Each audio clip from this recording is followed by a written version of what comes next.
Kingsley, can you make Deborah co-host? Thank you.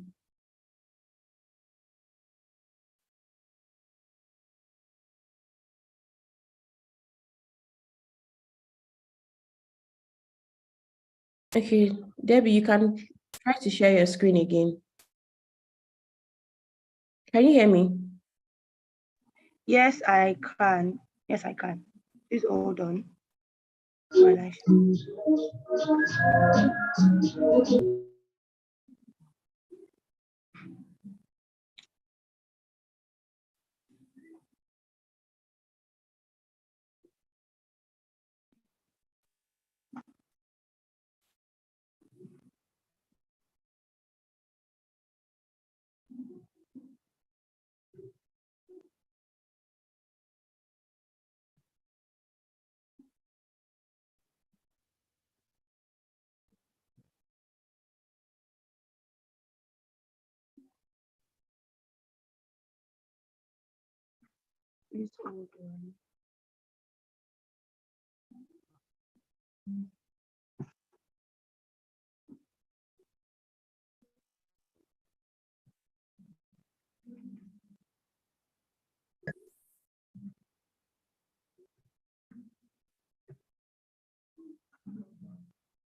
Can you guys still see me?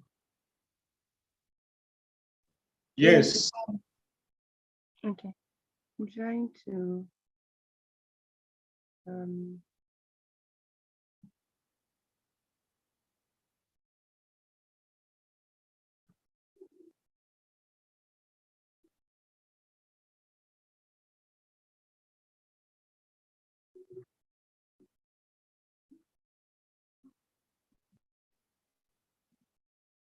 okay. Share. Okay. Just a minute for my screen to load. Okay. Can Idara please confirm you can see my screen? Yes, I can see your screen now. Okay, thank you. Awesome. Okay, so this morning I will be taking us through a guide on getting your dream job and also on starting your business. You could be an online business or a physical business. And again, I apologize for my voice, but I hope I will try to be as audible as possible this morning. So the outline for this facilitation, for this session is we're going to talk about how to network online and offline with the right people for your career and also for your business development. We're also going to touch on what are some resume tips that can help you get the needed attention from hiring managers and also from HR practitioners as well. Also, just brief insight on some of the things, some guides on how to stand out during a job interview. What are some do's and don'ts? Also tips on leveraging social media to get your dream job or to start your business as well. And then lastly, I don't have a slide on this, but I'll just touch on some of the tips that you could consider when you want to start your business and also how to sustain it as well. And then we'll have a Q&A session as well. I hope that everybody will be following me judiciously. If you have any questions, please just type them in the chat box and I will try to answer them, or you could take down your questions in a notepad and I'll try to answer your questions one after the other. Thank you.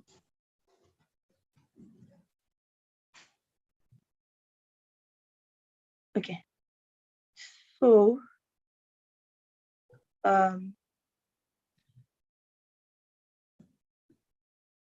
okay. So the first slide that you're looking at is on how to network online and offline with the right people. Sorry, please hold on.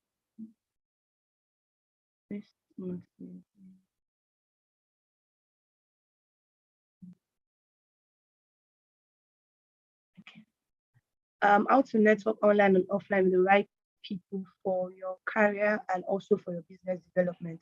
And before I get into the slide. I think firstly, what is important for us to note is that networking cannot be overemphasized. My current job where I work away was based off a network that I leveraged on from uni. A friend of mine had seen a job posting about Wave on WhatsApp, and he had reached out to me to ask me if I'd be interested in working with this organization. I got scheduled for an interview, and that was how my career journey had started with. And that is just to say that, relationship building, networking, connecting with people, this is something that would help us in our personal lives and also as we venture into our various careers.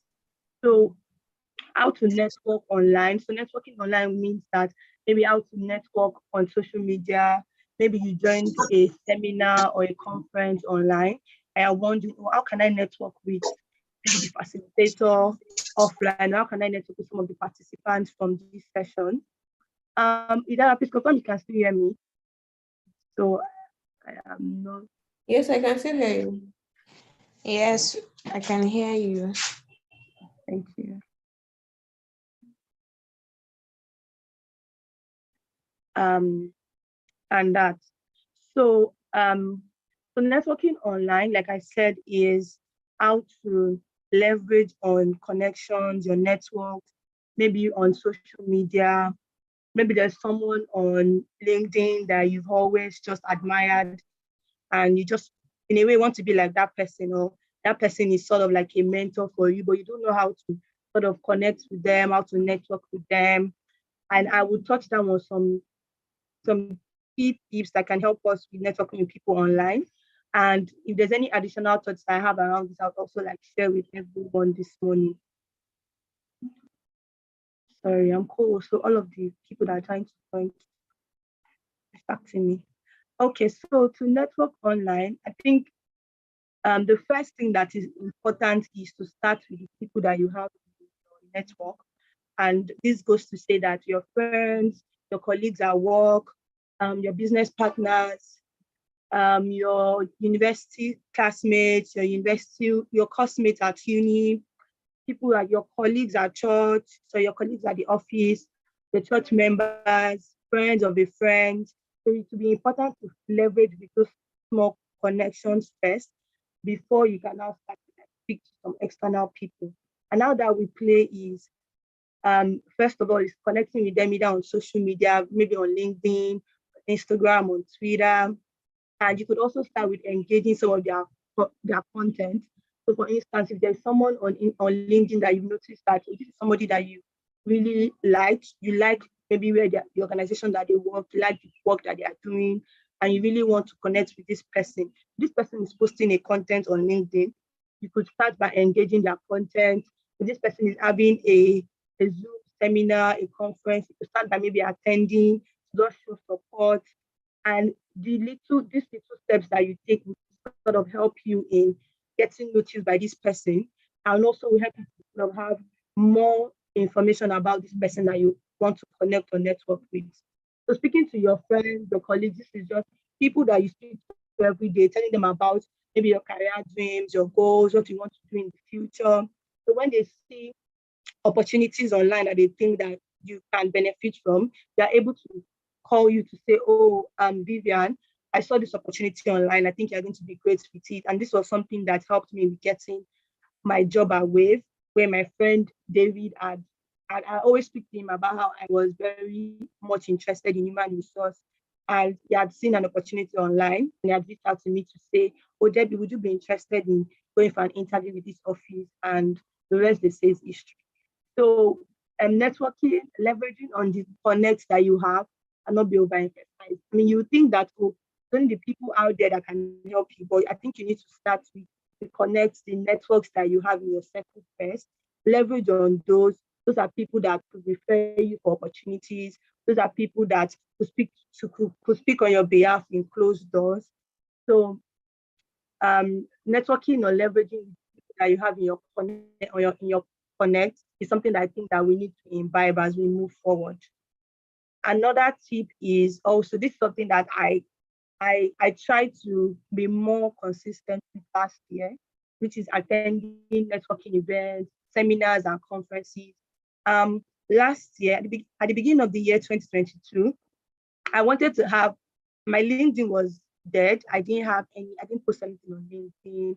I didn't have any networks, any connection. And I thought to myself that, I mean, the industry that I play in, I think I need to be a part of the community, right? And I thought, okay, how could I start? What are some of the steps that I could take to be a part of a community? And I started by being more deliberate to posting content that I think people want to hear about, people want to listen to, content that are relatable to job seekers and also to employer partners. And I started to grow my LinkedIn portfolio, my LinkedIn connects, my LinkedIn network. And also last year, I became more consistent with attending networking events, seminars, conferences, both online and also physical events as well. Because of COVID, we had a lot of online events from 2020 entering 2022. And I really tried to just leverage on that. I wouldn't lie, I didn't attend as many as I wanted to attend. There were days where I had a long day, a long work week. And Saturday, I just felt like I needed to just rest and just rejuvenate. And there were also days I felt like, oh, I think I need to be at this event. There's someone I know that will be attending that I want to meet, that I know that I may not have access to this person, maybe face to face, or I may not have access to this person on social media. Send this person tons of messages and this person might not reply because they have a lot of people that are sending them messages. And I just thought that this virtual event might be an opportunity for me to be able to speak to this person. And those are some of the thoughts that I had that informed my decision on being more deliberate with networking events. There's still so much work to do with this, but I think that we should be more consistent, more deliberate, attending events, conferences, seminars. These are places where you can meet people, you can network with people, you can gain opportunities. And some of these events are always free. So at least I understand that sometimes cost can be the constraint. So if we consider that, oh, this event is free, and you only have to just think about maybe data subscription, I think that this is something that we can imbibe as we move into the year. And I'm sure that if we imbibe this culture of attending some networking events, and it's also important to note that it's not just attending any events that you see on social media, that attending events that align with your interests, that align with your business, that also align with your career as well. So for that to take note of the events that we're attending, you don't want to be attending events that there's no key takeaway. It's not aligning with anything that you're interested in. You're just a participant, you're not gaining anything solid from that event. So make sure that the events, the networking conferences that we're attending, they all align with our interests, our business ideas, and also with our career as well. Another point is leveraging on social media. We're in a world where majority of the things that are happening now, videos, networking events, they're happening on social media. And organizations have innovated from the traditional way where a lot of things had to be on site, and a lot of things have moved from being on site to happening virtually, right? And I think this came as a result of the COVID. We have a lot of conferences, seminars that happen online. I think in 2018, 2019, this will not be the case.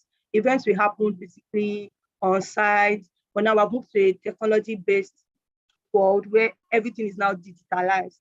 And it is important for us to also move with the change. We don't want to be stuck behind. We want to be able to move with the change that is ongoing.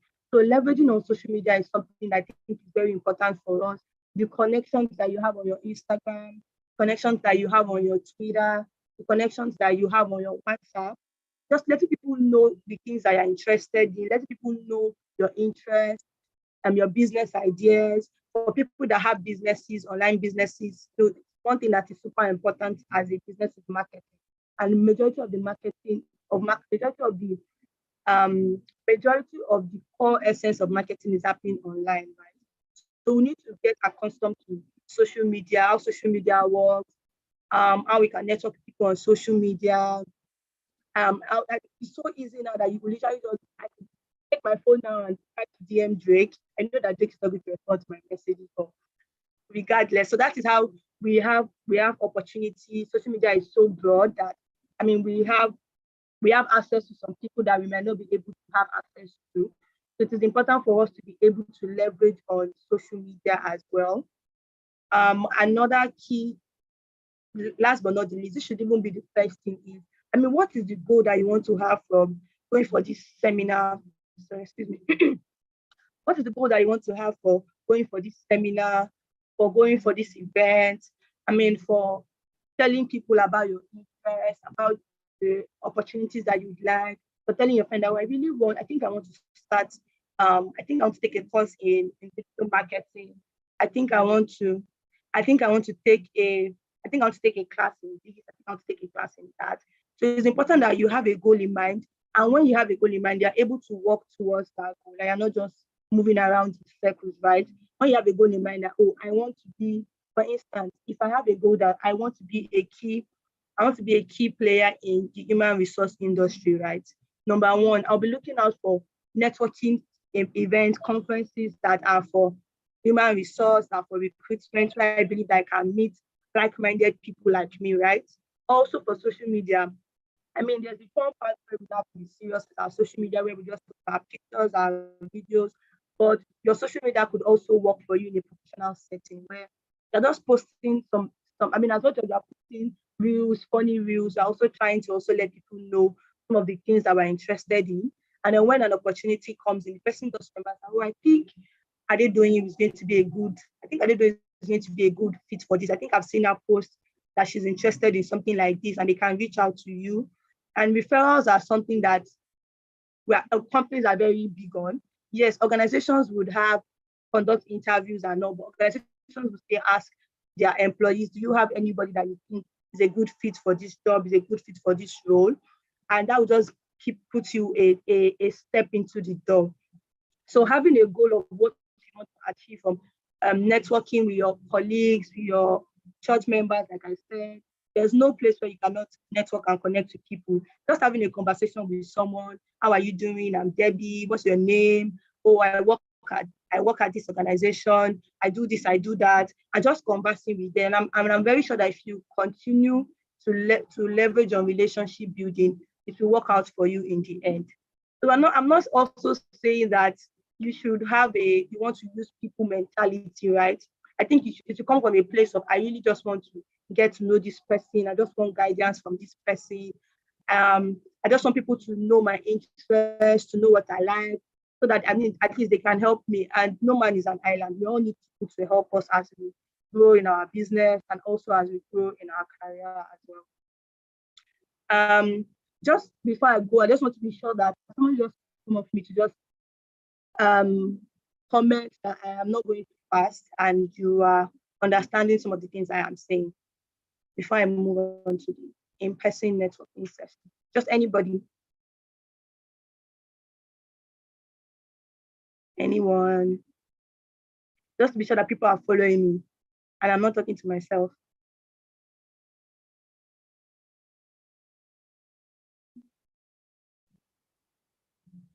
And nobody's coming off mute. Can anybody still hear me? Yes, we can hear you. Okay. And am I going too fast? Is my pace okay? Is everybody taking notes? Am I making sense? Yes, we're taking notes. You're making sense. We can hear you. Okay, thank you so much. Okay, so moving on to that, I've spoken to networking online. Now is how do we network with people in person?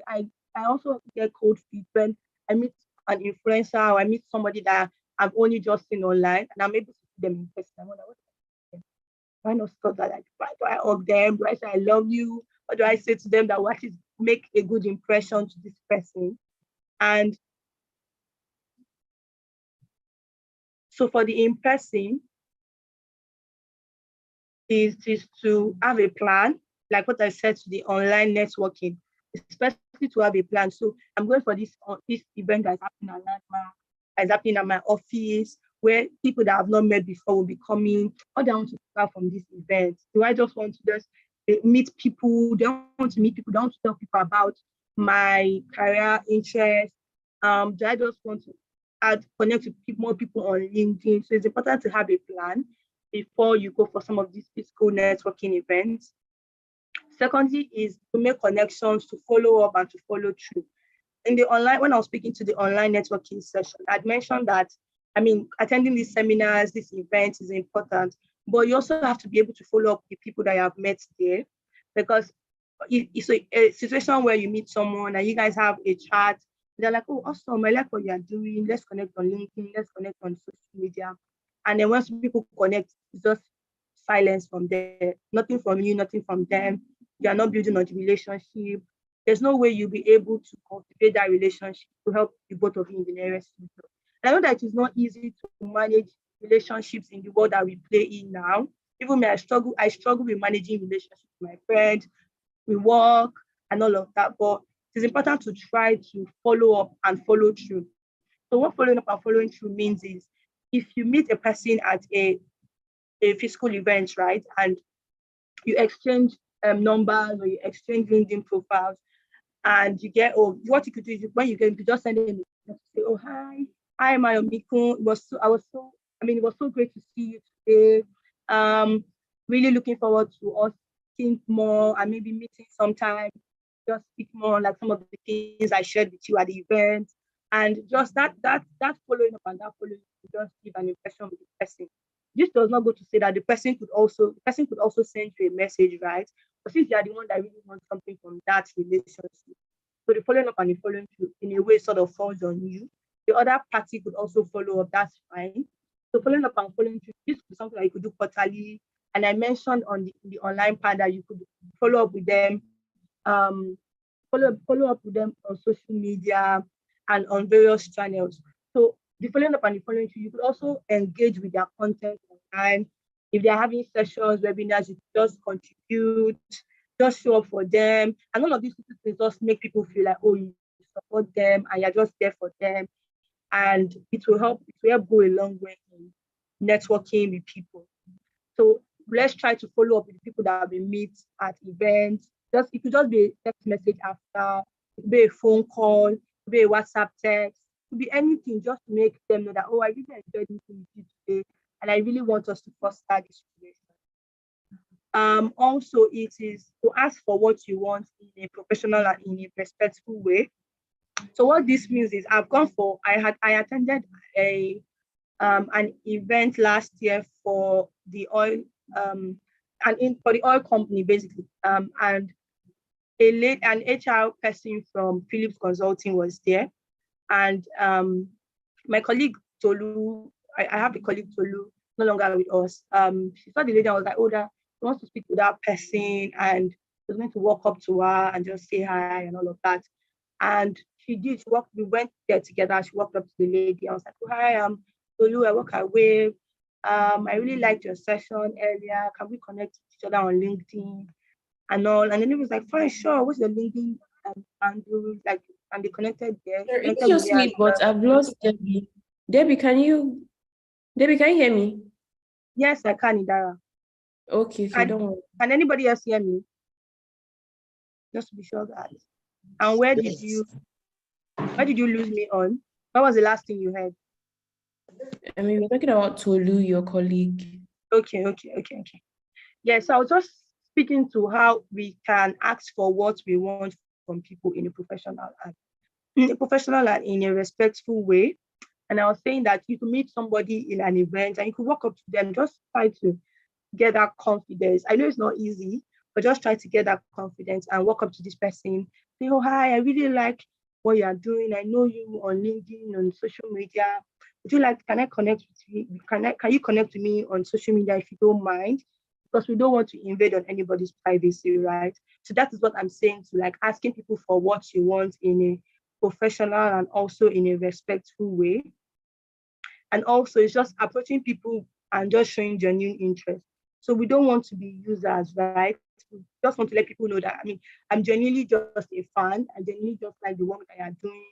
And I just wanted to speak to you to say that, and then asking them for some of the things that you want to get from the relationship with them.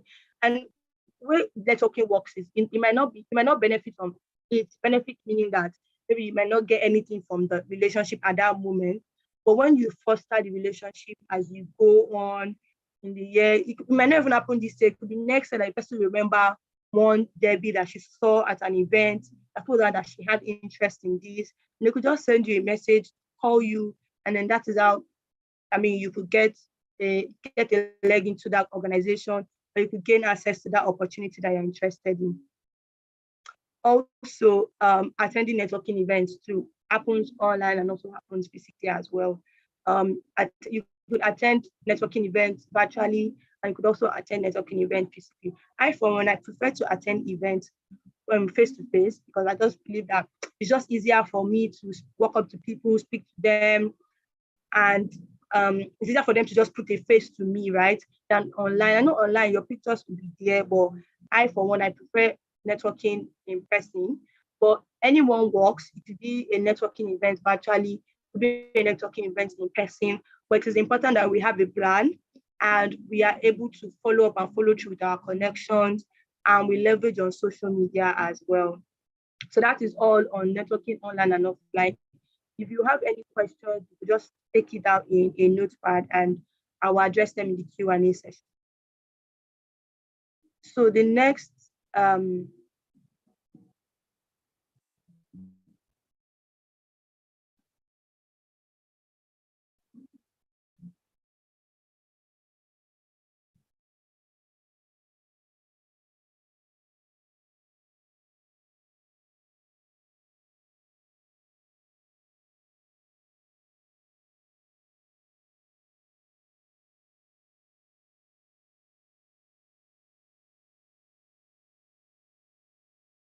Okay, Deborah, are you there?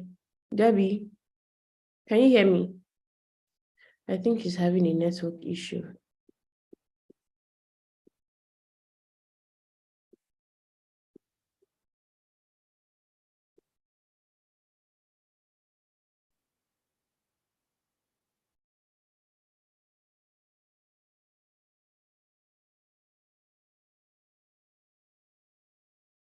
I can't hear you. I can't hear you. can you hear me now? Okay, I can hear you now. Sorry. Okay, right? Okay, so at the beginning of this session, I said that I would be sharing some tips on resume tips that would just help us get the needed attention with hiring managers, the recruiters, and also with HR practitioners, right? And I think that the first thing that I look out for, and I think a couple of recruiters or HR people can speak to, is also like the appearance of your resume. And your resume or your CV is a file, a document that speaks to information about you, your skills, your experience, your name, your email address, your phone number, and it is what you send to an HR manager, a recruiter to apply for a job.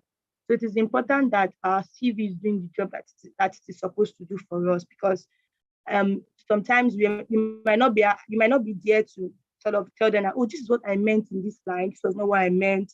And it's important that your CV is doing the necessary work that it's supposed to do to get you that interview, to get you that phone call. So I hope that these tips that I give us today would help us in making sure that our CV is concise, is straight to the point, and speaks to our achievements and our experience effectively. So number one is the appearance of your CV.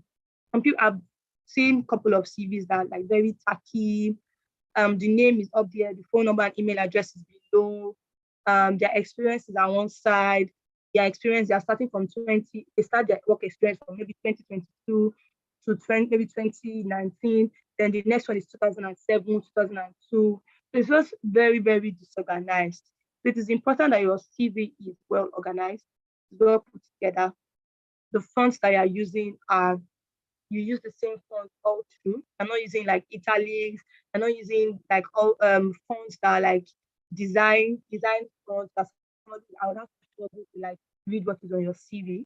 So it's important that your CV is easy to read, because HR managers, recruiters, we go through tons of CVs every day, even if it is at ATS, right? It is important that all of the information on your CV, they are easy for us to read so that you're not giving this recruiter a headache and they're like, what's this? Like, please buy. So make sure that your CV is organized, is well put together, it's organized, and it speaks to what you want it to like speak to on your behalf. Because you're not going to be there, it's just your CV and then whoever is reading through it. And secondly, is that your CV is concise. So you want to make sure that your experience, your skills, you're not just putting like plenty story, just like writing everything and anything on your CV. You want to make sure that your information down on your CV, they are concise, they are straight to the point. For example, if firstly, my CV, for instance, I have my name, Deborah Adereti, then I have my email address and my phone number. And then the next, I want to speak to my skills, just putting, communication, recruiting. I'm not saying recruiting experience in blah, blah, blah, blah, blah, recruiting for long and fast-growing businesses. Do you understand? So it's just a word, an adjective that speaks to your skills. And if you're also speaking to your experience, right, it's the name of the organization, how many years experience, from the duration of time you've worked in this organization. Then the next paragraph is speaking to your achievements, the achievements that you have achieved here. And if you are someone that is just starting off your career, you could just speak to the skills, what you'll be bringing to the table, you're a fast learner, you're a communicator, and all of those. It's important that your CV is, if you can see this image that I have, you can see how the CV is well put together, it's well organized, and see the professional profile. I know this image is not so clear, but you can see the professional profile is at the right-hand side, and you can see that the education is well put together in one section, the work experience is well put together in one section, the skills too is in one part, and it's just easy for the reader to just understand what you are telling them and to see if, you are the right fit for the job or not.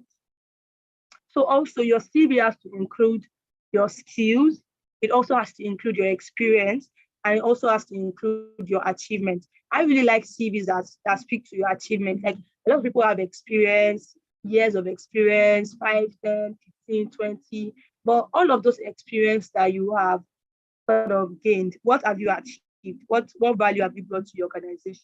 So we might want to take a notepad, write out, these are some of the things I have achieved. Maybe your team lead told you one time that, Oyemiko, I really love what you did with this client last week. Like you're a very great communicator. I think that I will always just come to you to speak to new leads, new clients. That's something that's like an accomplishment. We want to take note of all of this.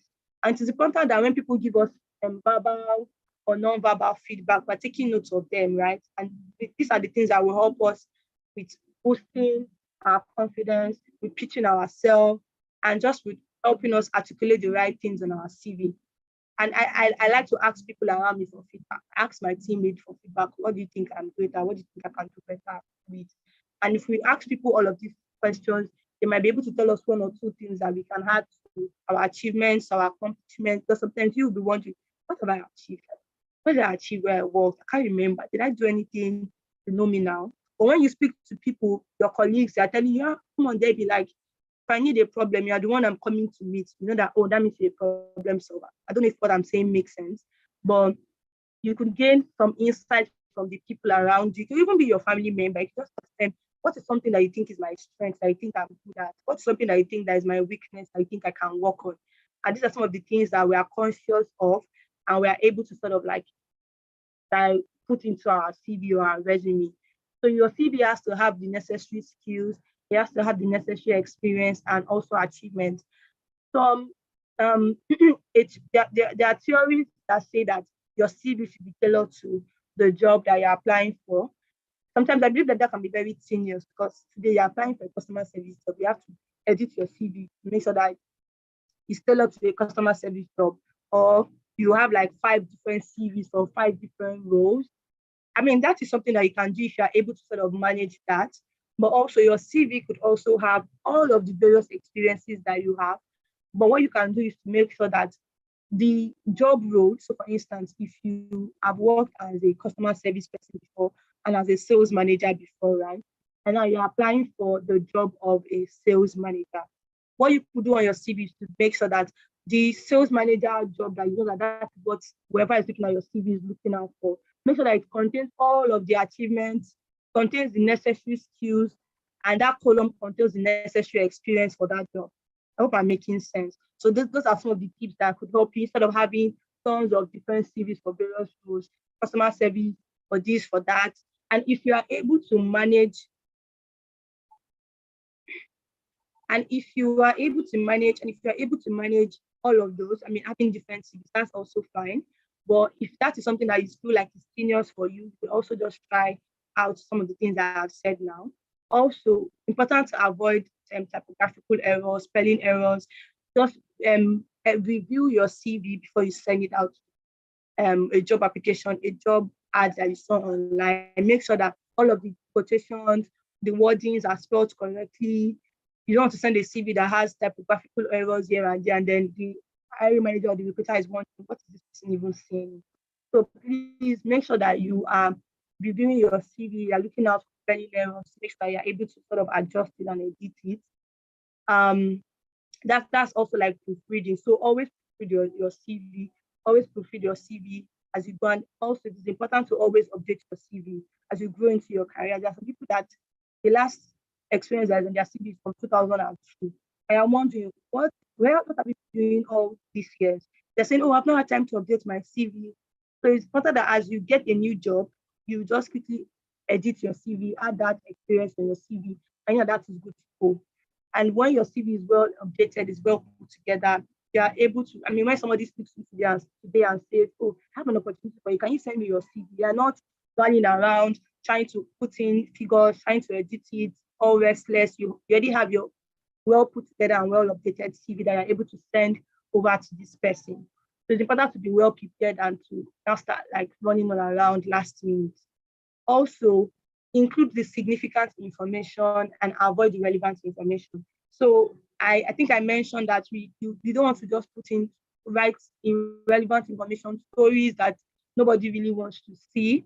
What they want to see on your CV, your name, your email address, your phone number, put like maybe your address, Lagos, Nigeria, or Surrey, Lagos, or Lekki, Lagos, because of like security issues and all of that. And your skills, your experience, your achievements, you're an SSC holder, OND holder, a BSc holder, a master's graduate. So all of this relevant information are what hiring managers are what recruiters want to see on your CV. It's important that we avoid irrelevant information like putting your religion, like you're a Christian, you're a Muslim. Nobody wants to see that. Any organization that is asking for your religion, that's discrimination. So you don't have to put your religion on your CV. You could also put your gender, but you don't have to put your gender on your CV as well. There are some important information that have to be on your CV. And then there's some information that are not relevant that you can just as well just remove. So your CV is not just all bulky with a lot of information that are not necessary, and it's just well put together, it is well organized, and it also has the necessary information that would help you get that phone call, that will help you get that interview from the hiring manager. So this is all from Resume. Another last minute guide for making sure that your resume has the gets you the attention from hiring managers is also to make sure that your resume has your achievements. So for instance, if I'm checking two people's CV, right? And this does not mean that, I mean, if you don't have the achievements, they will not call you for an interview. But it just helps them see why you are going to be of value to the organization, right? To just help them see that, oh, this person achieved this thing where they were, and we believe that if this person joins, or this person can also bring value to our organization. So your CV has to have the necessary information, your accomplishments, and what I do to get the figures for my accomplishments is just to open my notepad and just write down things, ask people around me, what do you think are my strengths? Ask your supervisors, ask your colleagues, ask your peers. And I'm sure that when they give you some information, you'll be like, oh, wow, I didn't know that I was great at this. Because sometimes you are oblivious to some of our strengths. So that is that on the resume tips. I hope if we have any questions on this slide, please just take note of them. I would answer them in the Q&A session. Thank you. And I hope that I'm not boring anybody out, and this session is engaging and it is interesting, and everybody is following me as I read through. Sorry, please hold on.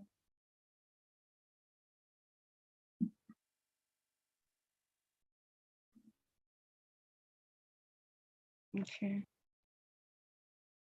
Okay. So you've sent in your CV. So the story is you apply for you've done the networking that you need to do. You've gone for a seminar, for an event. You've spoken to somebody that you told a friend or maybe a stranger that, oh, I have interest in hospitality. I have interest in the retail space, and I'm just really looking for that opportunity to show that I am ready and I'm willing to work. And then there's an opening in an organization, or somebody sees a job opening somewhere and they send it to me. Say, oh, Debbie, you mentioned that you have interest in this. I think you could apply for this, right? And my CV is already well put together. It is well organized, it's concise. It has all the necessary experience, skills, accomplishments, achievements that would help me, right? So I send in my CV to the job. I send in my CV to the organization, either on LinkedIn or Indeed, or maybe on WhatsApp. So from that point, when they go to my CV and they feel like, okay, I think this person is someone we want to speak to, right? The next step is a job interview. So I gave that breakdown so we understand that everything is somewhat intertwined, and everything is a cycle, right? So you do this to get to this, you do this to get to this, you do this to get to this. So some of the tips that can help you stand out doing a job, interview,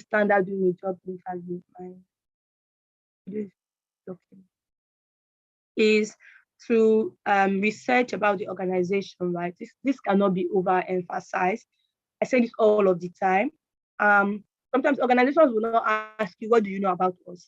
But I think that when you do your due research about an organization, a prospective company or organization that you have an interview with, it just gives you a level of confidence. And you have some level of data or information about them.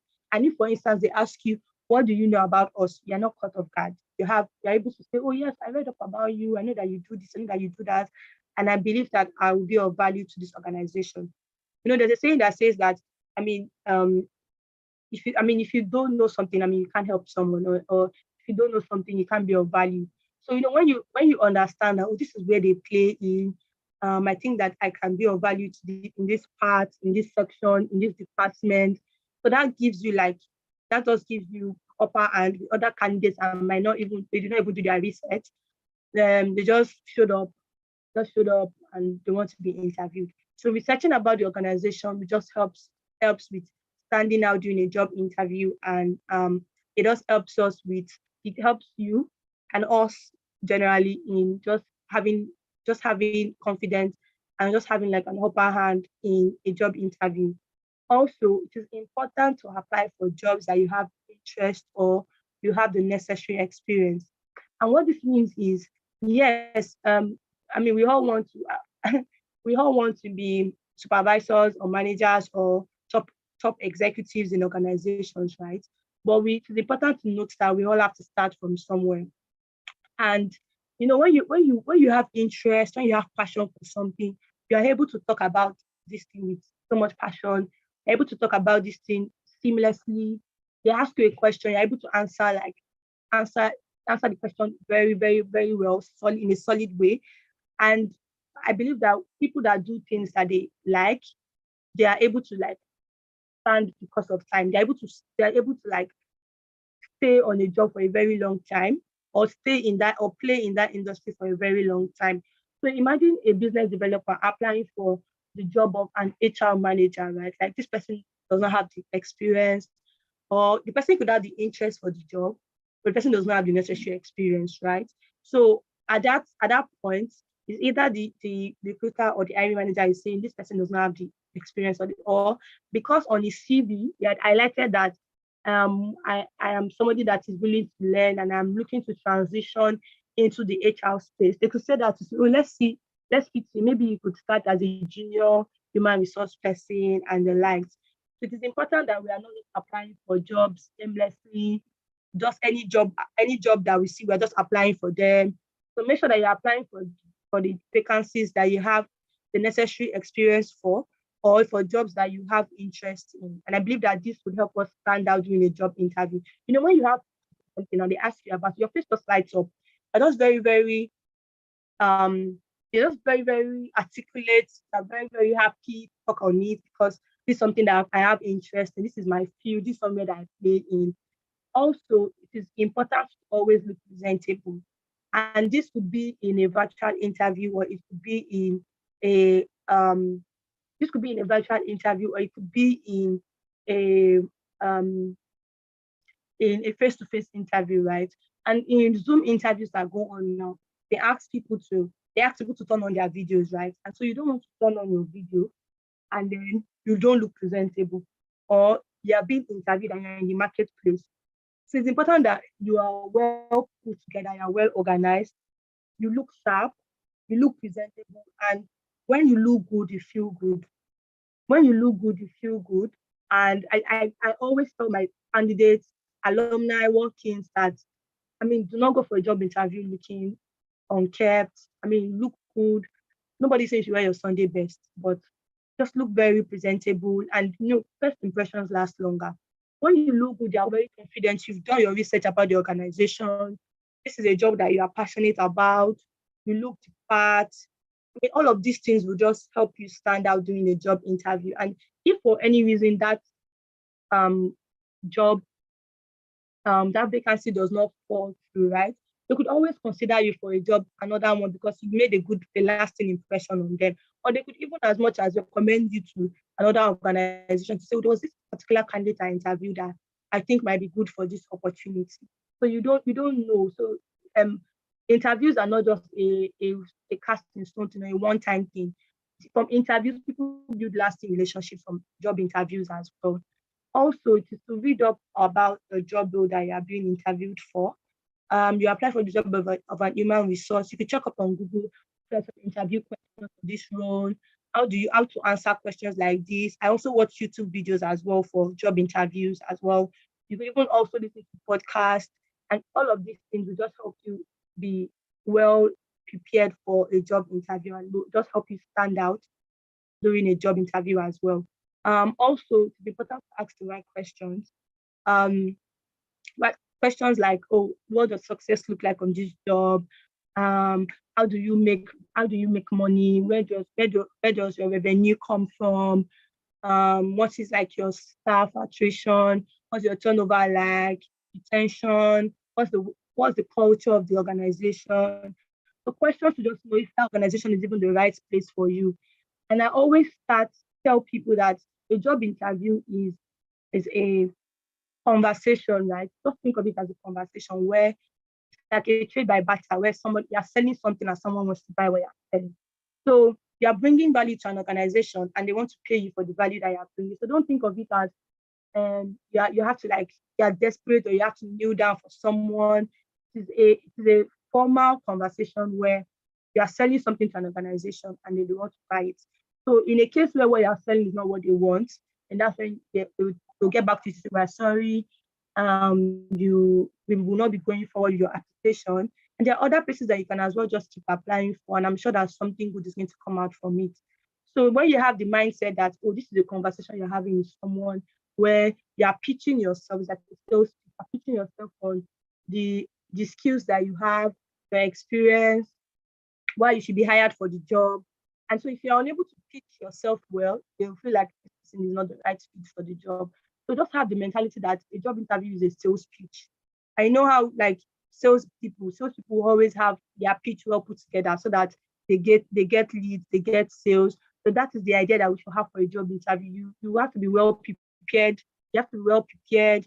You have to do your due research. You have to do you will not say a salesperson or a developer go and meet a prospective client looking tattered. They will look well presentable. If it's a guy, well suited up. If it's a lady, looking very presentable in a dress or in whatever outfit she decides to wear. So all of these tips are some of the guides that I give to alumni, that I give to candidates that are going for job interviews with my employers to say, if they do all of these things, I'm very sure that they will stand out during the job interview. asking the right question. When you ask the right question, just let them. It gives the idea to the hiring manager or to the recruiter that, oh, you know what you are doing, and you are interested in the organization. Right? Just shows interest. And then when people when people say that somebody has interest in something, it's easy for the person to just flow seamlessly into the organization and all of that. So that is that for some of the tips on how to stand out during a job interview. I hope that this was helpful to us. And if you have any questions on this slide, please let me know in the Q&A session. Just to confirm that everybody can hear me. So just one person to just confirm that he can hear me. Yes, I can hear you. I can hear you, Debbie. Okay, thank you. I can hear you. Okay, thank you. So that is that on how to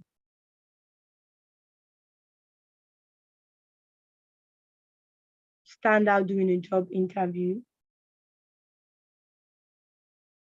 I know that we have, some of the major points to this session is, how to have that dream job, and also for your business, how to start your business, how to sustain your business, and some social media tips that you can use to leverage your business and your career. I know I mentioned earlier that, some of the things that you can gain from social media. So how do I put it? So social media is a very vast place. It's full of opportunities, right? There on TikTok, you hear people that a viral video on TikTok, someone saying that their dad has not had. There was a story I heard on TikTok about someone that said their dad has not sold a book for 12 years. Maybe those I have had for his book are not 10. And then she made a video on TikTok saying that I spend a lot of time on TikTok. And then she made a video on TikTok saying that please patronize my dad. He has been working on this book for over I think 6 to 7 years, like an action thriller. And based on that TikTok video, the video amassed about 15, 16 million views. And that is like is one of the top 3 authors on Amazon. So they're authors, people that are like up there. And this is someone that has not made a sale in 10 years. And just based on a video that his daughter made of him on TikTok, on social media, he's now a top 3 bestseller on Amazon. And he has sold thousands and millions of, even the book is even currently sold out. And they have to now restock the books on Amazon. So this goes to say that social media can also be, there are also the bad side to social media, but there are also the good effects to social media. And I really want every one of us to be able to leverage on social media choose towards the good part and not the bad parts. So how can we leverage social media for our business and also for our career as well? The first is to connect with influencers in the industry where you want to play in for guidance. So this is speaking to your career, right? For me, I follow some influencers in the HR space on LinkedIn. So some of them, they just give us their 2 cents. I'm able to gain knowledge from them. Some of them, I connect with them on LinkedIn. I'm able to send them a message to say, hi, Mama, I really love the content you posted yesterday. What do you think? Let me ask them for their opinion, for their mentorship. And then for people that are having their own businesses, right? There are people that maybe you're just starting a business. There's a business that they have expanded out of Nigeria. To follow the organization, check what are the things that they are doing that you could also just learn from. What are the things that they are doing differently that you could gain from for your business? This is what I mean by connecting with some influencers in the industry where you want to play in for guidance. And secondly is social media could also help you with getting that dream job that you want. Job hunting using social media. You could get a job. People post job ads now on Twitter. People post job ads now on Instagram. So Instagram is not only for the fine, cute pictures. People post job ads on LinkedIn. There's Indeed, even on WhatsApp. So you could start with joining some groups, some job channels where they post job ads. On LinkedIn, you could on like notifications for organizations where you want to work in. So when there's a posting, you get like first get the first of notification once an opening is once there's an opening at this organization. You could follow recruiters on LinkedIn, you could follow recruiters on Twitter, some of them post job openings. And these are some ways where you can use social media for job hunting. And then the way social media works is I know that millions of people have access to this job ads and to these opportunities. But once you are in an industry, or once you find yourself in an industry where you play in, where you have interest, where you have passion, and you have the necessary skills and experience for that job, very sure that in a matter of time, I mean, you get phone calls for interviews where you can use some of the tips that I shared in the previous slide, and this can help you with getting the dream job that you want, right? So using social media to job hunt cannot be overemphasized. I really always just encourage people to follow companies that you want to work with on their post notifications on either Instagram or on LinkedIn. Some of them post job openings on their website as well. Follow some of the people that work in the organization. Ask them questions. Hi, I'm Debbie. I really want to work with you guys. How did you get the job? What are some of the skills I need to have to be able to work in this organization? So these are some of the ways that you can use social media to your benefit. Also, it is for, so this is speaking to your business, right? How you can use social media for your business.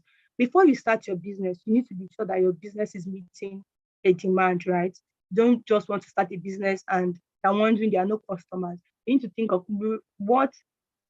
how am I bridging the gap between supply and demand for my business, right? So saying that, so what I mean is, you want to start a business and you're thinking, what do I want my business to be about? Where do I want my business to play? Where do I want my business to focus on? You know, when you have a focus, when you know that you want to be a key player in this industry, nothing is going to shake you. You're just going to be focused on that thing that you want to, the demand that you want to meet for your customers. It is important that your business is meeting a demand and your business is well focused and you're working towards being a key player in your industry. There are so many businesses, there are so many businesses that have the same focus, right? And they're meeting the same level of demand. But you need to find out what is the thing that makes my business different from the other business. I need to be very creative in meeting the demand of your customers. Is it just maybe tweaking something? What do I think I can do differently that will bring in more customers compared to my other colleagues, right? What can I do? And being creative, you could check on Google. You could just ask your friends, what if somebody starts a business today, what would they be selling that would gauge your interest? What do you think that I can sell that will bring me more customers? What do you think that this other business is doing that if they were doing better, you patronize them more? So these are some of the questions that you should be asking yourself. And it is important to always keep asking yourself questions and asking the people around you questions and doing your due research to be sure that you are meeting the demand of your customers and also your perspective of your current customers and also your prospective customers that will be joining patronize your business. And meeting the demand of your customers, right? It also works in the career scene, in the job scene as well. So for this means that meeting the value of the organization where you want to work in. So for instance, an organization where they are looking for, so for an organization where you know that where they play in is maybe they is a fintech, right? And their services they have different products and services that they render to their customers. It's for you thinking, how can I be of value to this organization, right? How can I be of value to them? How can I bring value to them? And that is how you are meeting the demand of your employers. So employers, what is your value proposition to an employer? So these are some of the questions that we need to be asking ourselves from a business standpoint and also from a career standpoint as well.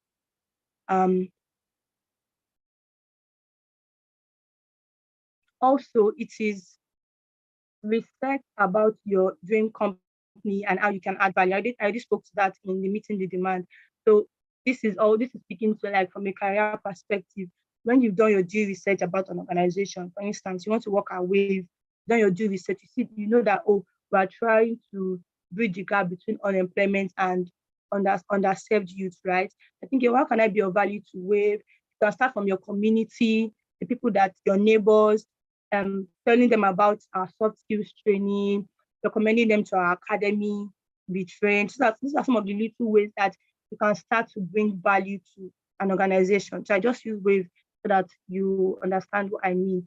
So when this becomes like a consistent thing, you start to make a lasting impression and you start to get like attention from some of the key players in that industry, in that company. And that could maybe and that could maybe just open opportunities for you in that space. So value proposition cannot be underestimated. We have to think about what is my value proposition for an employer, because employers will also tell you what their value proposition is, and they also want to hear what your value proposition is as well. And also it is to leverage on marketing yourself and also your business. So I'm going to start with marketing yourself. So marketing yourself, meaning that how do you sell yourself to a prospective employer, right? So for some people put themselves out there, posting content, as from a recruiter point of view, posting content for job seekers, what they can do differently, how they can get CV tips, resume tips, pre-interview tips, and all of that. And that is how you become like a key player in the industry. So once maybe based on some of the content, somebody's thinking, oh, have an interview tomorrow. What can I do? They just put up on your page. They're like, oh, I'm sure that this person would have posted something that can work for me in this interview or in this session, right? And marketing yourself, meaning that you are letting people know your interest, right? When you're going for network, when you're going for conferences, when you're going for seminars, when you're going for events, webinars, you're able to work on people that, oh, I am Debbie, and I currently work at Wave. Wave does this, Wave does that. Yes, I'm interested in, or maybe because I'm passionate about the human resource space. Just talking to people about what you do, that is also how you market yourself. You also market yourself to your peers, your friends, your people at church, people at the mosque, people that you meet every day. When you talk to people, that is you marketing yourself. When you tell people about yourself, that is you marketing yourself. And based on the conversations that you've had with some people, that's how they remember you and they're like, oh, I think Debbie might be interested in this opportunity. Let me refer her. And that is how marketing goes a long way in helping you leverage your career and also your business. And also from a business point of view, right? So from a business point of view, it's just creating awareness about your business, letting people know. Sorry, I want to admit this person. Letting people know what your business is about, being consistent with what you do, being in people's faces. And I run a small business by the side, it's a jewelry line.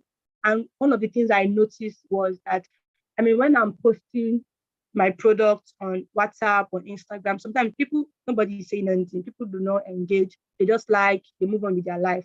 But it could be 2 to 3 weeks after somebody sending me a message saying, hi, Debbie, is this jewelry available? Do you have anything that I could buy? And that goes a long way in how me marketing my product consistently has helped me in getting a prospective customer or a prospective buyer.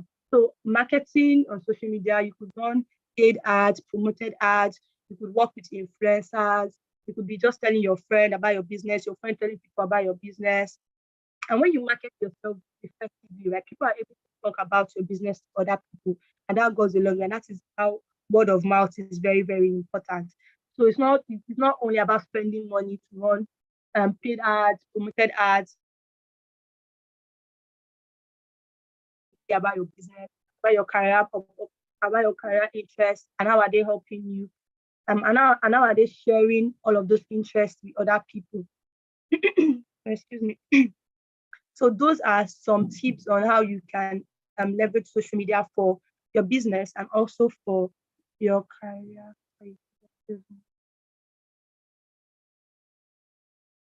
Just give me a minute.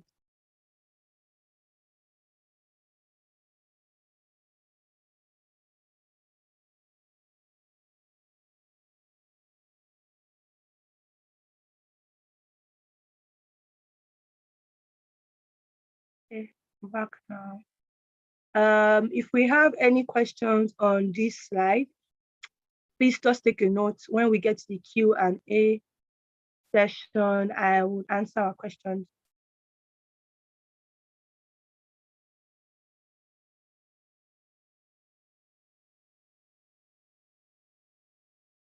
Also, the last thing is to be consistent with your craft. And what this means, I think I spoke to that already when I was speaking on leveraging leveraging on marketing for yourself and also for your business, right? Just be consistent with your craft. And what that means is to just keep pushing, putting in the work, marketing, telling people about your business, posting your business on social media, on WhatsApp. I mean, for some people that are not great with Instagram, right? If you just be on WhatsApp, there are people that make tons of money just on their WhatsApp alone, and they don't even spend money on promoted ads, on paid ads, on influencers. So just being consistent with the work that you do. People are looking at, people are listening, people are looking at you. You might think that nobody is engaging with your post, nobody is listening, but trust me, people are actually listening. And all of the consistency that you have put into your work is definitely going to pay up later. And I made an example about my business and how I was posting all the time. I was very consistent with my business, and I was thinking nobody was buying. But then people would send me messages when they want to get a gift for their partners, their friends, for their colleagues. That just goes to show me being consistent and me being in their faces just helped to put me out there. And then when they wanted to, when there's a need, they remember me. You understand? So when you've leveraged your business well on social media, then when there's a need, they remember you. And that is something that we should continue to do in our career. In our career journey, we need to be very consistent, learning new things, trends, what is happening in the space, in the industry that you play in. If you are somebody that's always posting content, being consistent with the content that you're posting, if it is a networking event that you want to be very serious about, being intentional and being very consistent with that as well. And I believe that this will help us in leveraging our business and just upskilling ourselves and putting our business and our career up there. If it was here before, I was going to speak up there. So yes, that is that for on the slides. I hope that I was not too fast. I know I can talk fast sometimes, but I hope that this was an engaging session, and we have taken some key takeaways from this session. And yeah, so now we're at the Q&A session. If anybody has any questions, you could just raise their hands or maybe type it in the chat box and I will answer. I don't know if I should stop sharing, but Okay, thank you so much, Debbie. Thank you so much. So if you have any questions for Deborah concerning the session that she just took, you can just raise your hand with the hand raising icon, and then you can ask your question. But before we do that, I think someone already asked yes, a question even before. Okay, Maya asked, her hand is raised, so let's take her question before we go to Faith's question in the comment section. So you can come off mute. Thank you very much, Debbie, for this engaging session. I really enjoyed it. So my question is, and what tips or advice do you have for somebody that is shy, or someone that can't put themselves, or for people that can't put themselves out there, you know, like people that need like extra push to like speak to somebody or engage on LinkedIn or any of those other points that you mentioned? Do you have any tips or any advice for someone like that?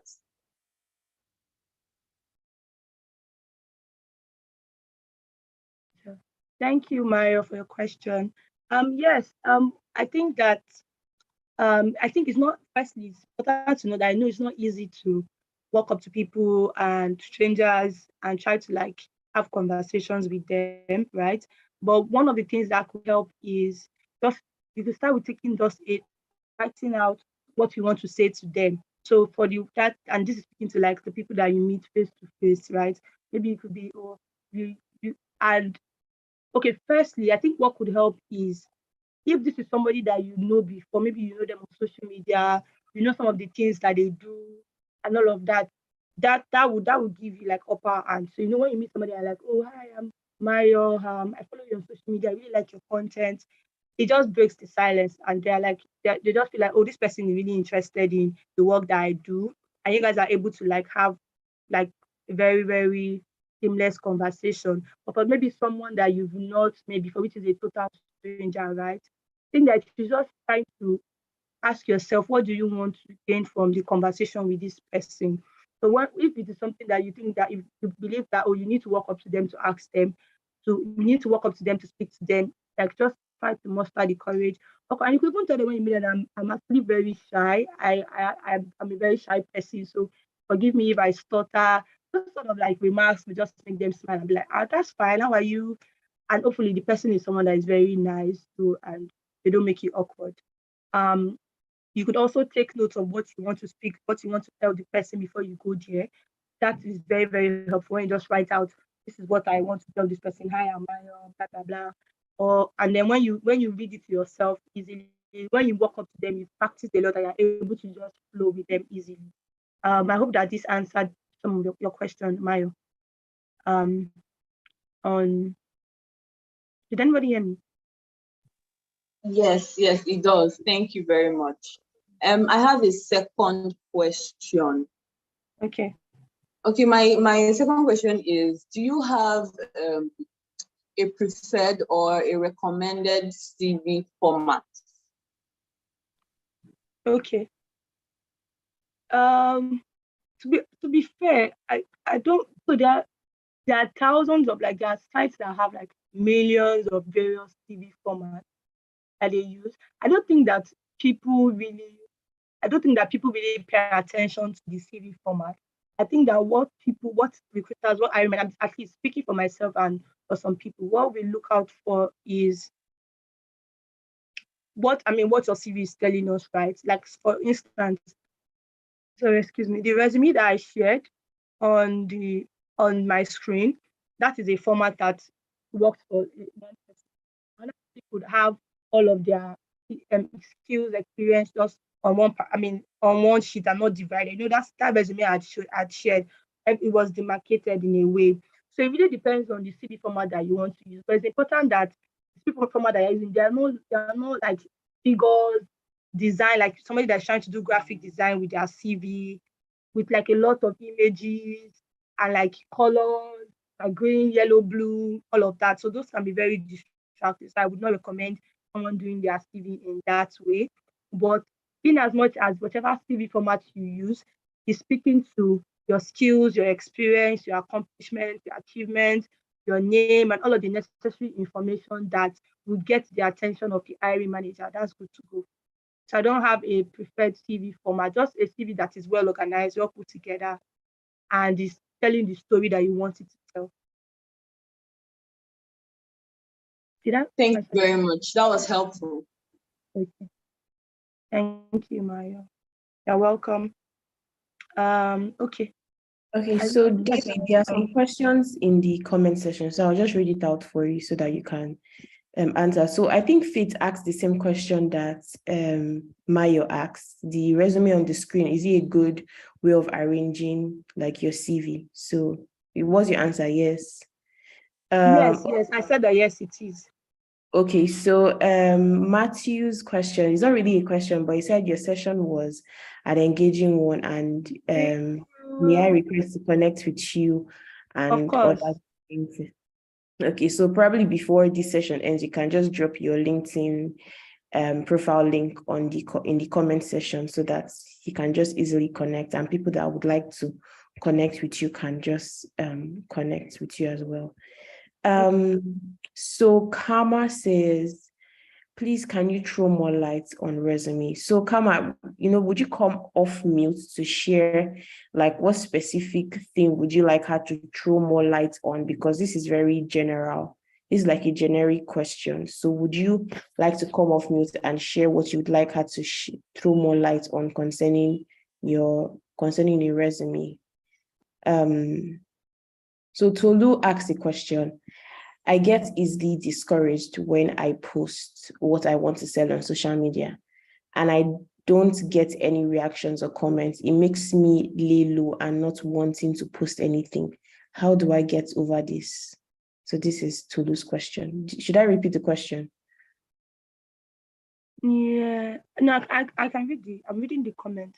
Okay, so Kama is going to come off mute, right, and speak to what she wants me to shed more light on the resume. Yes. So Kama, if you're here, is it possible you can come off mute and share what you would like Deborah to throw more light on concerning CV?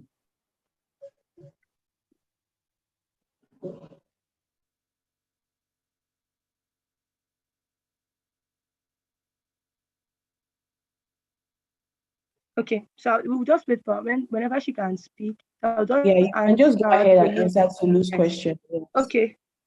Hi, Tolu. Thank you for your question. I think I even sort of spoke to this question, to this point earlier when I mentioned that I also run a side business as well. And it can be very discouraging when you're posting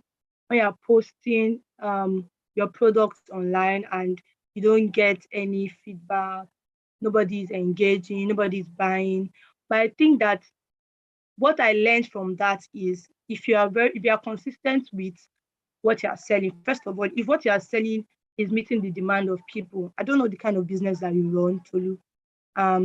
But whatever business you are running, in as much as your business is meeting the demand of people, what I sell is jewelry, right? And every day people accessorize themselves with necklaces, with earrings. So this is a commodity that this is a commodity that is in demand by people, right? And people would always want to. People can give their friends, give their colleagues, give people for Valentine's and all of that. But when you're posting and you don't get it's fine. That feeling is very valid to feel discouraged. But I don't want you to now stop posting your business, posting your products because people are not engaging, right? They're not getting comments. You just keep pushing. So if you just come from a place of you are passionate about it and you know that your breakthrough is going to come very soon. I know I'm sounding spiritual now, but just have it at the back of your mind that you are posting this from a place of passion, right? And you just have to be consistent with your business. Trust me, there's no way if you position your business well. I don't know where you've been posting. I don't know if you've been posting on WhatsApp or maybe on Instagram or any social media platform. But if you position your business well, where people are able to see that this is what you are selling to look and marketing yourself. When you see people, when you meet a new person, just tell the new person that I am Tolu, this is what I sell. Can you follow my business page? So this is how you can market yourself to people as well. Word of mouth. This is how you can market yourself to people. You can market yourself to, I don't know if you're a Christian or a Muslim, in church too, if you attend church, in the mosque too, if there's something that you can just tell them that I sell this, I sell that. And you don't know from that, they remember that Tolu sells this, and when they will need that product, they can reach out to you. Also, consistency with always pays off. This is a ill that I would always say, being consistent will always pay off. And there's nothing like overnight success, right? Businesses that you see on social media that are booming, they all started from somewhere. They all started from a place where they were also posting stuff and nobody was engaging with their content. And people were not commenting, people were not giving them feedback. Influencers that you see on social media as well, they all started from somewhere. But I think that they were very consistent with their craft and they knew that this was what they wanted to do. And based off that consistency that they were doing, they were able to build a community of people that have grown with them. So I would just encourage you and implore that you just keep being consistent with your craft. Don't give up. I know that it can be hard posting and not getting feedback, but trust me, people are watching. And in as much as you continue to put your product in the face of people, people will definitely remember you when they need your product. I hope that this answered your question, Tolu. I don't know if you can speak or if you're going to type in the chat box. But yeah, I hope that this has answered your question. So Debbie, we lost you at some point. You did? Oh my gosh. Okay. Is it just me or my network, or did Debbie break? Or was her network break? So I'll be Tolu, sure. did you hear me? Tolu is saying thank you so much, Debbie. I appreciate your advice. I don't know, maybe. I hope she heard me. I She's think not she's just thanking. Okay. okay. So Debbie, Adedoyin asked a question and he says, thanks for the session. What should be in a good cover letter? And when should the cover letter be sent to the prospective employer? Okay. So what should be in your cover letter is just a brief summary about yourself, right? So a cover letter is just a summarized version of what is on your CV. And some organizations ask for a cover letter and then they ask for your CV. And some of the things that should be in your cover letter are your skills.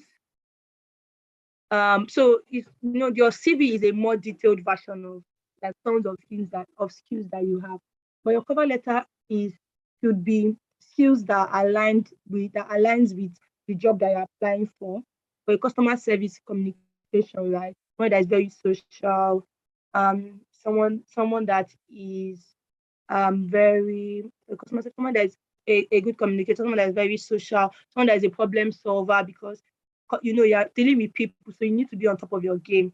So those are the skills that you put in your cover letter, right? And then in your cover letter, you also have to speak to your experience, very brief in a summary, and also then tie it down to why you believe you are going to be the right fit for the job. So your cover letter is like, when you go for an interview, right? So sometimes I think most of the questions that they ask people are introduce yourself. Your cover letter is like an introduction of yourself before they now get to meet you. And your CV is now like the questions that they ask you, like, oh, when you worked in this place, what did you achieve? When you worked in this place, what are some of your challenges?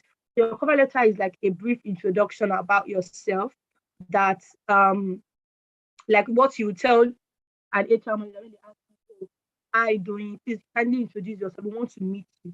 So is what you will say to them that you are typing out in your cover letter. So sometimes some organizations do not ask for cover letter, and then some people ask that attach your cover letter, attach your CV. So if you have a cover letter with your CV, all good. When you want to apply for a job, you can as well send in your cover letter and send in your CV. If they ask and you want to, then you can do that. If they do not ask, if it's only your CV that they ask for, you send in your CV as well. Most organizations actually do ask, but if you feel like you want to send in your cover letter, maybe you are sending it via email, and you can as well just attach it to just give yourself an upper hand to just send in your cover letter as well. So you're asking when you should be sent. So it should be sent you want to apply for a job, it should be sent alongside your CV, right? And there are some job applications where there are columns where attach the cover letter and then attach the CV in the column. So yeah. Did I answer your question, Doing? Yes, you did. Thanks so much, Deborah. Okay, you're welcome. Thank you. Okay. Okay, thank you so much. Okay. So I think Louisa or Kama, you asked the question about throwing more light on your resume, and I saw that you raised up your hand at some point. So can you tell us what you want her to throw more light on so that we can move forward and end the session by 11 a.m.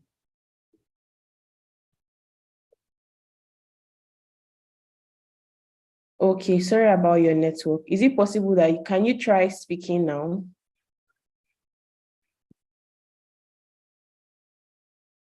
Or it's still not letting you speak? If you can't come off mute, you can just retype your question again, then maybe she can answer it off maybe later on after the session. Depends on when your network come back on.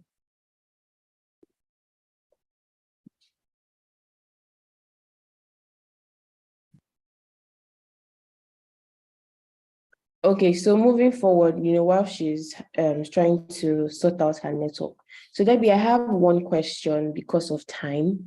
So yes.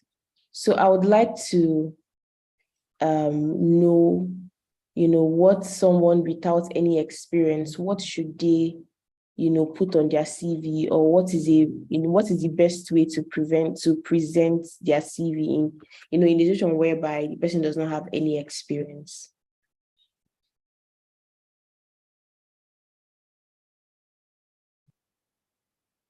Can you hear me? Do you get my question? Sorry, please hold on. Yes, it was a question what to put on your CV for someone that has 0 to no For experience. experience, yeah, 0 experience. Okay. Okay, so for someone that has 0 to no experience, I think that what the things that you can leverage on are your skills, right? Like, are you a great communicator? Are you willing to learn? Do you have grit? Are you resilient? I mean, even for some of the day-to-day things that you do you think that you are someone that is very sharp, that is smart, that is a problem solver? So in your CV, you would, if you are maybe a university holder, if you're a BSc holder, you're an SSc holder, you have to put that there on your CV. If in your uni or you've taken any certificates, any course, and I always encourage people that have 0 to no experience to take some online courses that will just give them upper hand. So at least if you do not have the on-hand experience, I mean, at least you've taken a course online, it could be on Udemy, on Coursera, just give you some level of upper hand against some of the people that might have experience. So if you're on this call and you have 0 to no experience, but there's something that you're interested in and you have passion for, I would encourage that you check up online for some courses that you could take. Some of them are free, some of them are paid, that you could take that at least will give you some level of that will give you some level of experience of bearing against other people. So those are some of the things that would be included in your CV. If you're taking a course, your skills, and then you have to, in your profile summary, you have to speak to the fact that even though you may have 0 to no experience, but you're someone that you believe that anywhere you find yourself, you're going to bring value. You're going to bring value, that you bring your A game.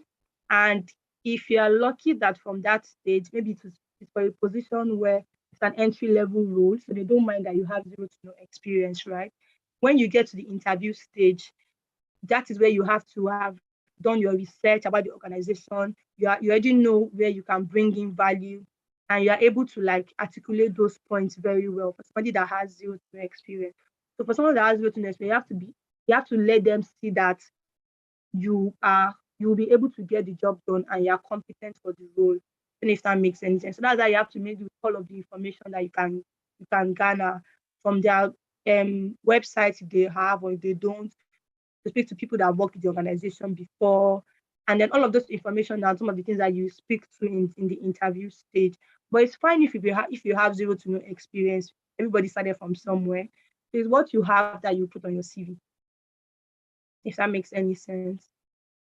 Okay, thank you very much, Debbie. That was very very detailed explanation of what's for people to have. Thank you, Dara.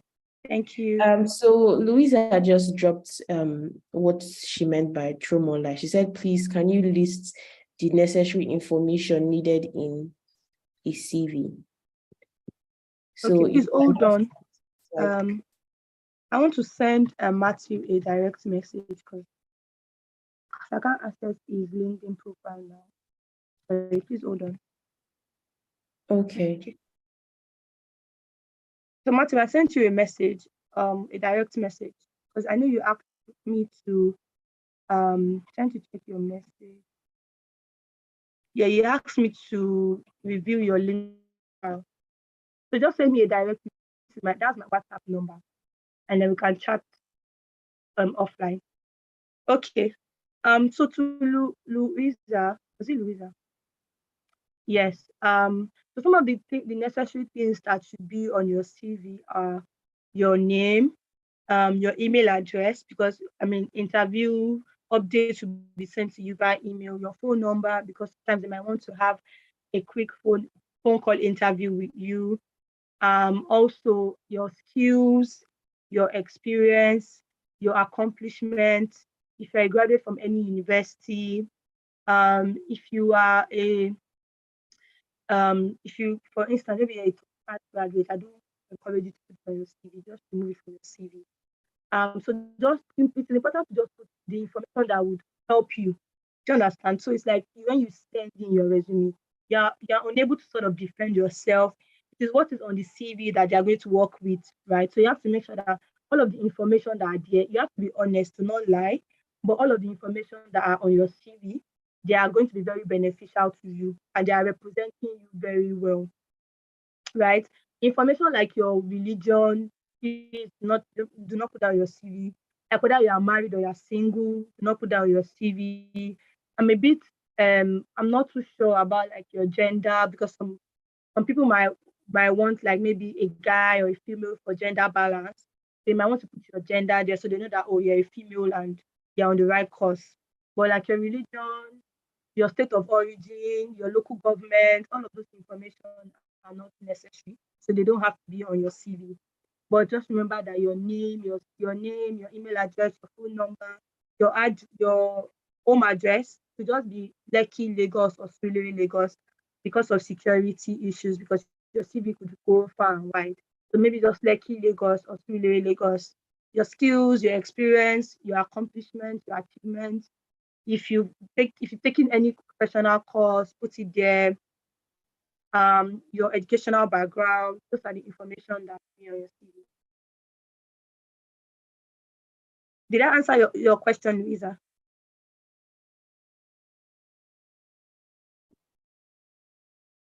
And did she type in the chat box? I probably type in this. Oh, yeah, she said yes, thank you. So Okay, thank that you would so be all. much. Yeah, this is all for a question. So thank you so much, Debbie, for this Thank insightful you. session. Thank you so much. So we have a way of saying thank you. So I would just like two people to unmute their mic and share with Debbie their key or whatever learnings that they've taken away from this session. So just two people, if you have the courage, come off mute and share so that we can in our way tell Debbie thank you for her wonderful session.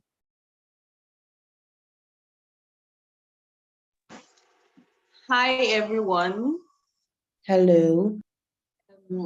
Okay, so for me, I'm particularly interested in, connecting and networking with people. Just like Debbie said, last year I said to myself that, oh, okay, I'm going to go out more, I'm going to connect with more people. I tried. I think I tried for like, a couple of months and then I just went back to not doing it again. But this year I'm making it like a resolution to go out more often, attend more events, professional events, seminars, connect people on LinkedIn, and basically just like take all that seriously to put myself out there. So thank you, Debbie, again for, reminding us of all this and giving us tips on how we can do this better. So now, I think I have a few tips and it doesn't seem like a lot of work anymore, like researching the people that you're going to, having what you want to say, having it down, also telling them, something that you also said while you're answering my question is, telling them that, oh, I'm usually a shy person, but I really want to meet you and I hope that's okay. Can I connect with you? Asking them for permission and not just invading their privacy and all of that good stuff. So thank you very much, Debbie. I learned a lot. I hope to attend more of this too. Thanks. Thank you, Mayo. Okay, Happy thank New you Year. so much, Maya. I'm Happy blushing. Okay, so does anyone else want to go and does anybody want to in their own way tell Debbie thank you and share their learnings of this session? Anyone? Maya has gone. Anybody else want to share their learnings of this session?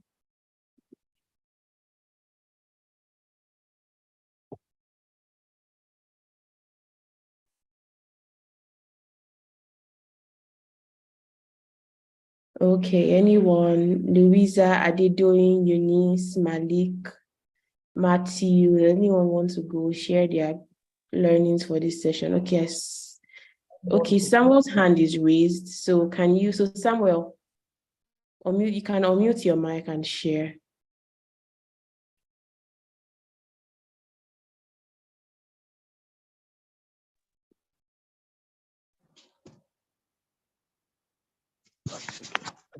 Yeah. Can everyone hear me? Good Yes, I can morning. hear you. Good morning. Yeah. Thanks. Thanks a lot to the host of today. I was able to learn how to present myself in an interview. Then comporting yourself and dressing your looks. Your looks really determines how you be addressed during the interview, and making sure you are more precise in selling yourself.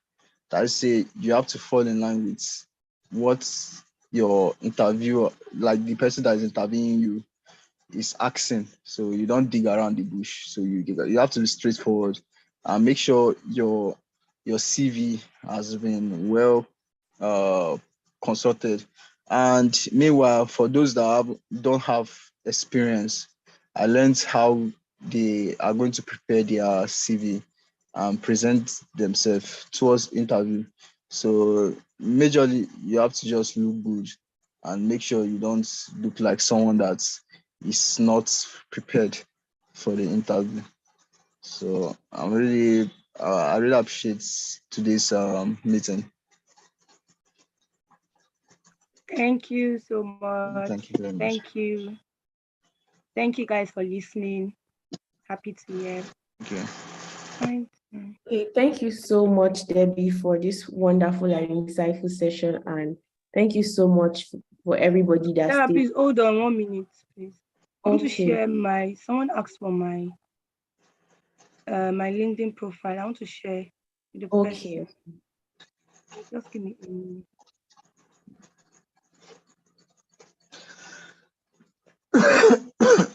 Sorry. Okay, just hold on.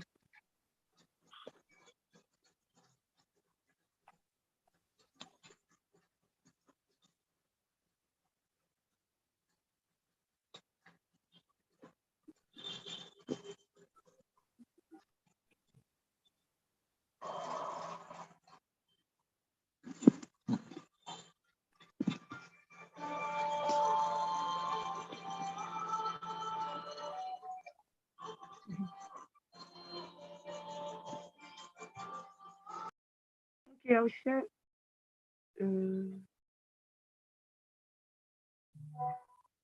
Okay. Let me type it in.